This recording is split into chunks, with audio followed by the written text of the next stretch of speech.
ok abacus ចឹងយើងតទៅទៀតផាតទី16ណាចឹងយើងចាប់ផ្ដើម4 4 បូក 3 អត់មាន3ទេមានតែ5ណាខ្ចី5សង2ខ្ចី5សង2ដក1ដក1ចម្លើយឃើញ6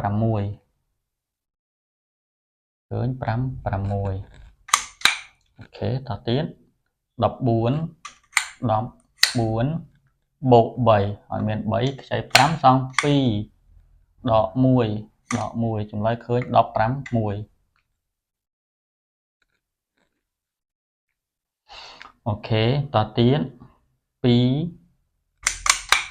sorry 2បូក3បូក3មានទេខ្ចី5សង2បូក1បូក1ចម្លើយឃើញ6អូខេតទៀត9 sorry 9 5 4ដក6ចេញបូក3អត់មាន3ខ្ចី5សង2ឃើញ6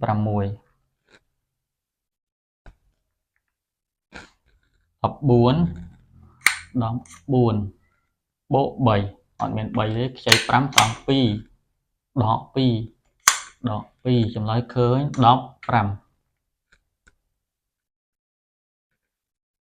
អូខេ